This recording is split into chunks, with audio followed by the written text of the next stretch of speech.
Hello friends, this is Chandra from Akulmach Technologies.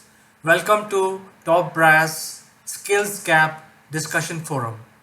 In this forum, we will be discussing the skills gap that we have today in India, and that may becoming a stumbling block to reaching the 5 trillion economy mark.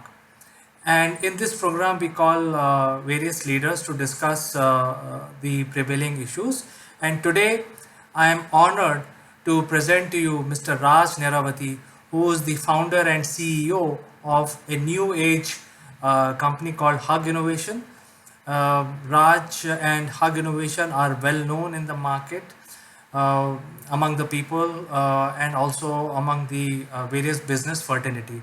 So without further ado, let me present to you Mr. Raj Neravati. Welcome Raj to discussion on Skills Gaps Forum. Thank you, CK.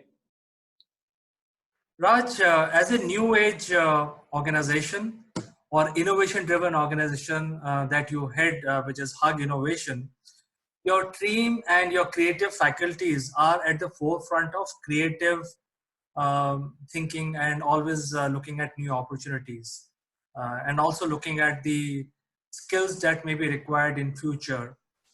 Do you see that India's skills gap ratio is adequate today?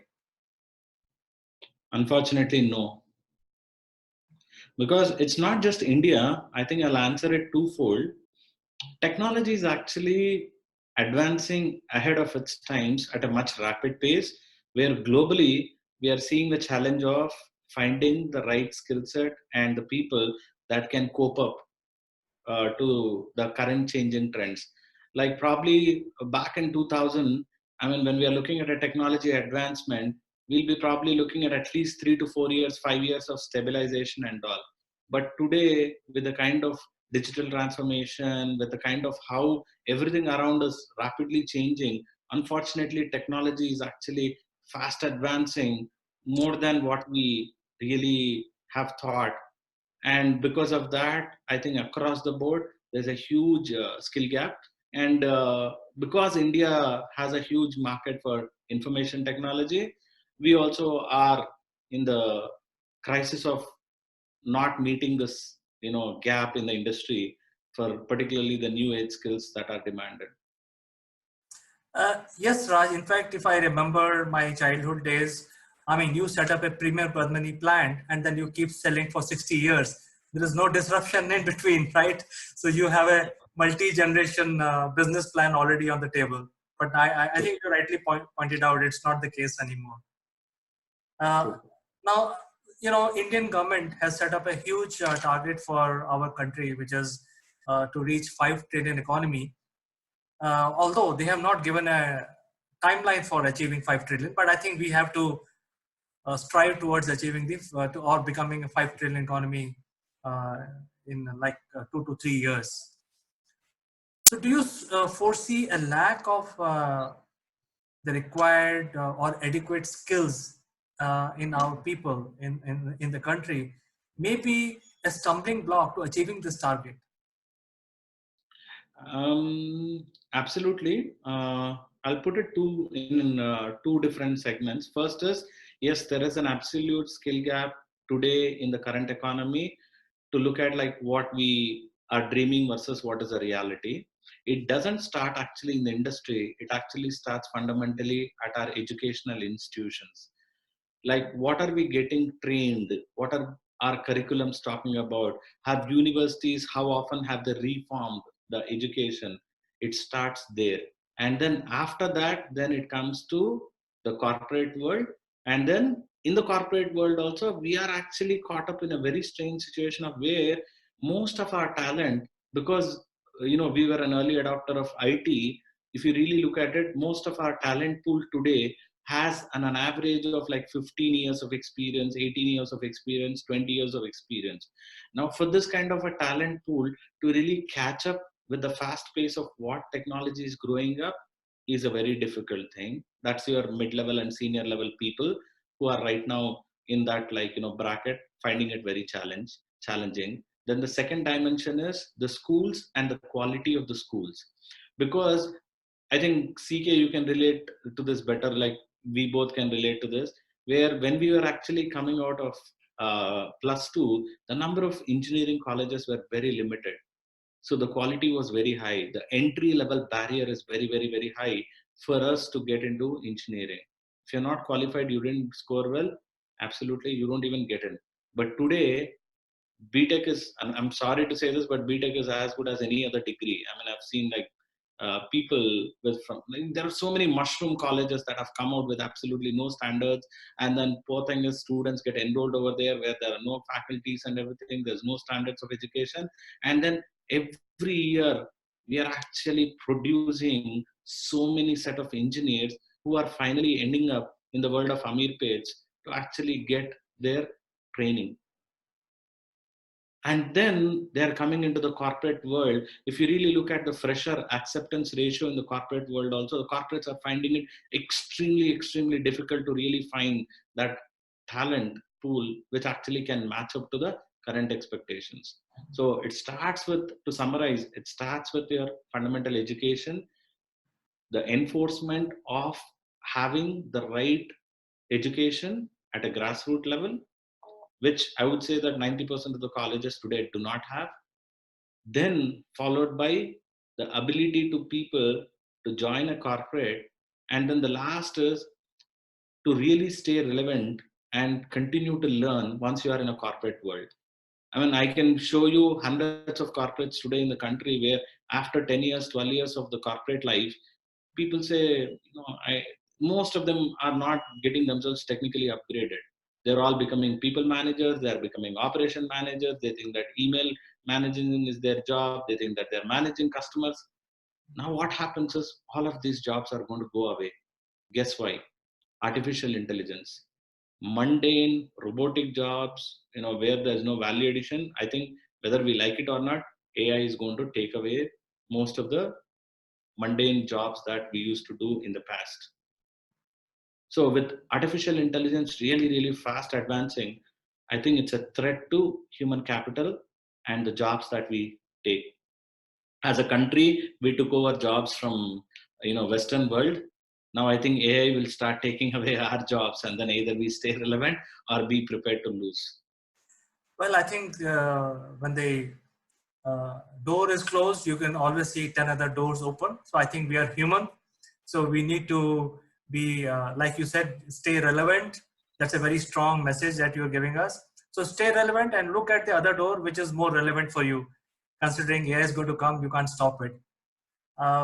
So being a new age organization that you're heading, and also considering that that your team and yourself are aware of this skills gap that you may face today and even in near future, are you looking at using this as an opportunity for spearheading your efforts as a company, as an organization? See, we are not in that size where I can go and create an impact.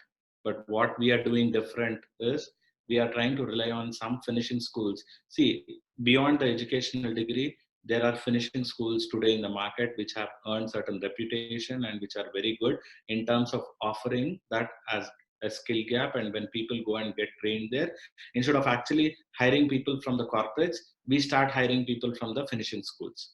So that is what we are doing as a corporate. So I would say that whoever is having a business opportunity or a startup idea, I think finishing schools is a great way. Even in fact, like Triple IT, a lot of CDAC, I'm talking about premier institutions, they're all having finishing schools. They're offering advanced courses. They're offering people to cross train themselves and upgrade themselves. Like Triple IT is offering on AI, ML, all of these. You will see this. So I think there is a lot of opportunity for these kind of finishing schools to play a big role in filling and bridging the gap, and then corporates can actually take from them. But what are we doing different? Like we in the startup ecosystem have formed a small consortium, and then what we are doing is instead of actually recruiting individually, we're trying to see if we can pool up and then recruit a large set, like how a corporates like Infosys or a Wipro would do, and then take this pool of resources and then get them commonly trained and then put them into the ecosystem. So probably that's what we are doing as a consortium, and then trying to see how we can overcome some of these challenges in terms of hiring the right people, particularly at an entry level. And Uh, when experienced people, it's difficult for us. For the reason is because whatever we do, at least at Hug Innovations, that does not exist. So there's no reference for me to pick and say, and there's no experience that I can ask for. So unfortunately, the recruitment becomes even more challenging when we are hiring experienced people. Fair enough, Raj. So I think the challenges are quite big for small organization as well as large, because the business paradigm is shifting very rapidly, and it's very, very difficult for anyone to fathom what the situation will be after 2 years or 3 years. So it's very difficult to make a very long-term business plan. However, uh, as a nation, we have a commitment towards the nation.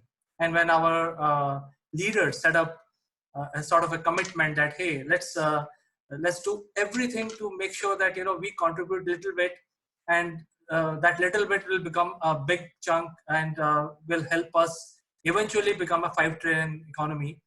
So do you see some sort of a commitment, or some sort of initiative you want to start in Hug Innovation, where some sort of commitment with among the people, among the employees, among your partners, to fulfill that national commitment? Absolutely. In fact, like we are working very closely as a company, right? We're working very closely with Telangana state government, where I'm actively going. In fact, this morning I was doing an entrepreneurial session on at 8:05. So I'm actually going and I'm spending time at some of these engineering colleges, business schools to impart knowledge. So that's like giving back to the community. And similarly, my leadership team is also going and actively contributing in tier 2, tier 3 cities also, where we are invited, where we go, we do active sessions.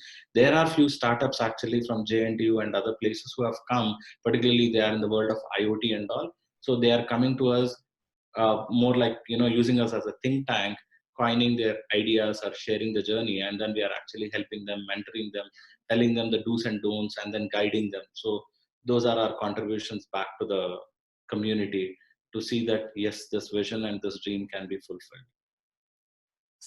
Excellent, Raj. I think I wish you all the best with all your endeavors. I think you're trying to contribute back to the public by and large, and the budding people or students who are learning AI and machine robotics.